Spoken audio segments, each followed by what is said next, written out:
Si Peter Cayetano, maaari din na makasama sa obstruction of justice at baka makasama din doon sa kaso nung kay Aplaska naman. Di ba? Hindi kagaya nitong mga DDS, magbablog, magsasalita, tanungin mo, bakit ganito? Hindi alam kung ano sasabihin. Di ba, Sir Sunny Reyes? O ngayon ho, mga kababayan, eto na po yung masamang nangyari kay Marcoleta. Ang matuluyan na nga po yung kaso.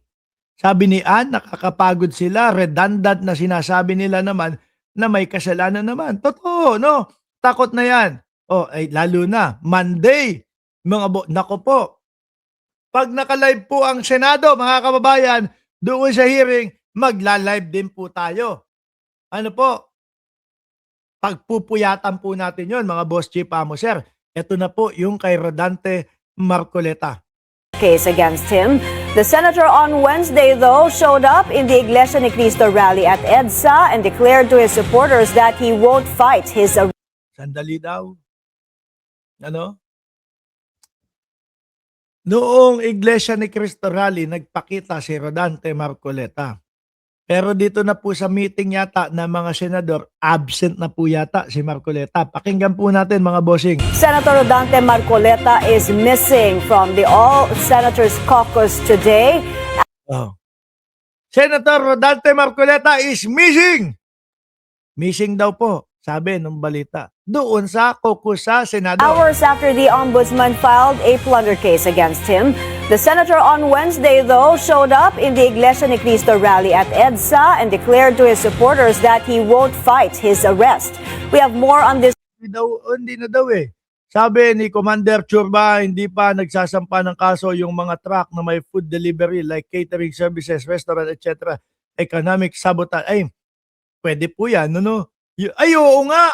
Kami kasi, kami ha, nasa catering business din kami. No, hindi yung talagang kami yung nagluluto, pero kami yung kami yung tipong source ng mga catering equipment po, mga kababayan. Mga chairs and table, tapos yung mga buffet, yung mga chafing dish, etc. Mga backdrop, lahat po yan sinusupply namin. Buti pala wala kaming ganun nung walang biyahe nung kailan ba sila nagrally at hindi dumaan sa EDSA, no?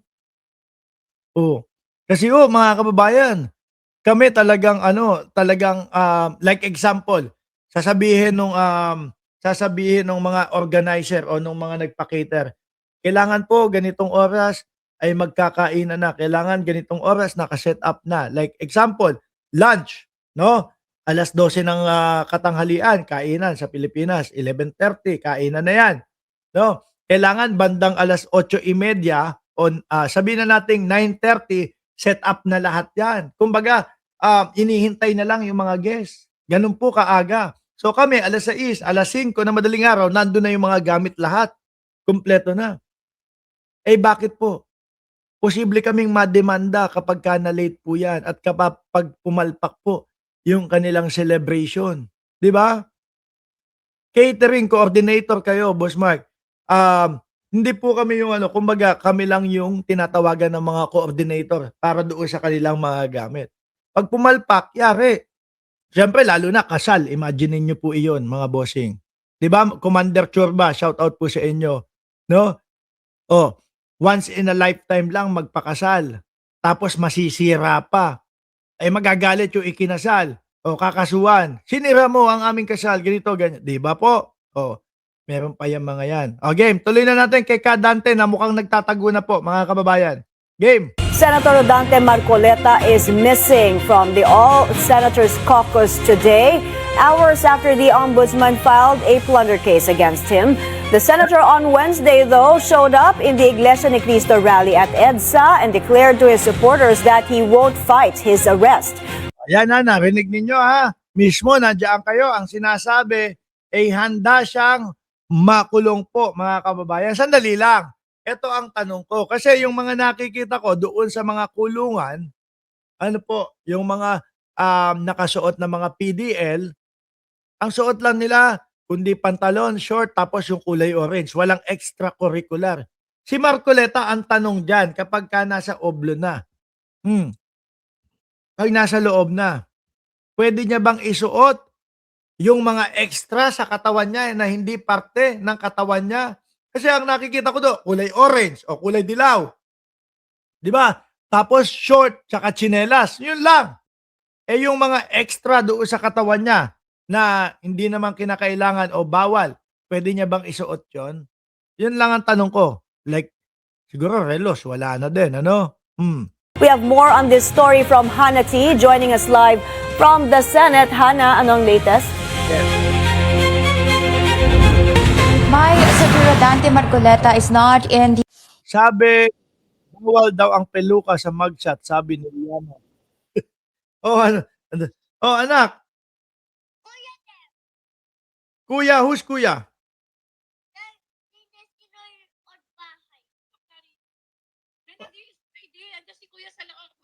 Okay. Sige. Okay. May nag-aano pala. Sige, pesticide. Game, tuloy. All Senators caucus this morning as it was called for the final preparations of the upcoming impeachment trial of Vice President Sara Duterte on Monday. Sige, kuya, tuloy lang. Only Senators Loren Legarda and Robin Padilla from the minority bloc are attending the meeting. Among those present from the majority are Senate President Win Gatchalian, Senators Tito Soto, Panfilo Lacson, Risa Ontiveros, and JV Ejercito. Wala, hindi pumunta. 'Di ba? Nasaan? Ang tanong, nasaan? Kuya, okay ka lang dyan? Tuloy ka lang, ha? Oh, hindi pumunta. Saan na kaya si Rodante Marcoleta? Majority Senator Erwin Tulfo also called on the rest of the minority to join the caucus, and he says all senators should be on the same page before the impeachment trial begins. Kaya, alika dito. Mag-hi ka dito. Mag-hi ka dito. Oh. Sabi, mugshot kinatatakutan ni Marcoleta, hindi plunder case. Oh, maaga kayo ngayon, ano? Oh, eto si kuya, mag-hi sa inyo. Eto, madami to, kuya. 500 ang nanonood eh. Oh, ayun. Oh, mag-hi ka. Oh, ayun. Tuloy ka lang dyan. Sabi, mahirap mahuli. Yung Marcoleta, magtanggal lang yan ng wig. Loko kayo. Gagalit sa inyo si Senator Rodante Marcoleta. Oh. Kaya mananawagan ako sa mga samahan ko, pati sa minority, pasok na ako kayo para pag-usapan natin itong impeachment on Monday. Para same page tayo kung anong gagawin natin sa Vlog ko. Oo.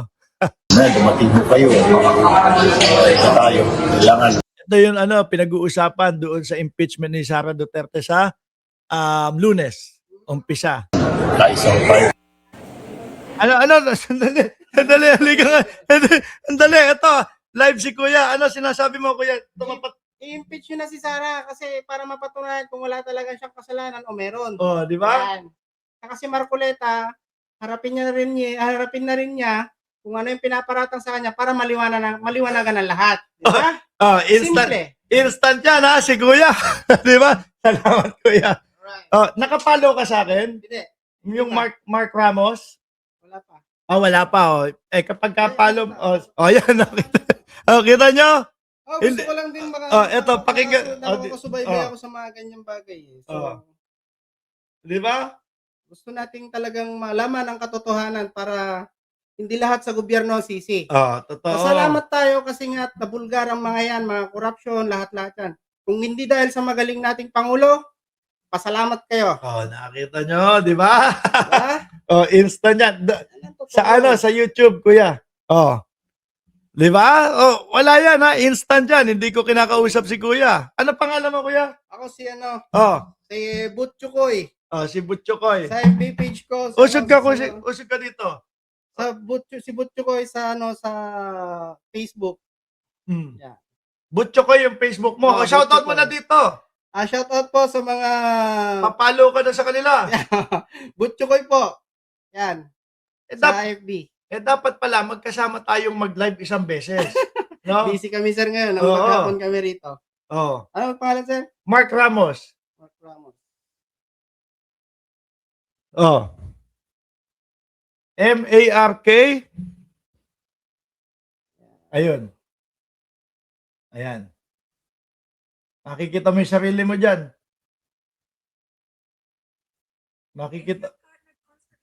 Makikita mo yung sarili mo dyan. Oh. Kaya Butchokoy daw ha, i-shoutout nyo daw, ay i-follow nyo sa Facebook. Oh. Na ako. O, di ba? O, yan, pakita ka na dyan, kuya. Oh.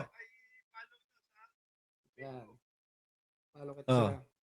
O, paano? Magpapaalam na kami. Maraming salamat. Busy God pa bless sa sa lahat. Ha? Marcoleta, pakita ka na daw, oh. Mukhang nagtatago na talaga.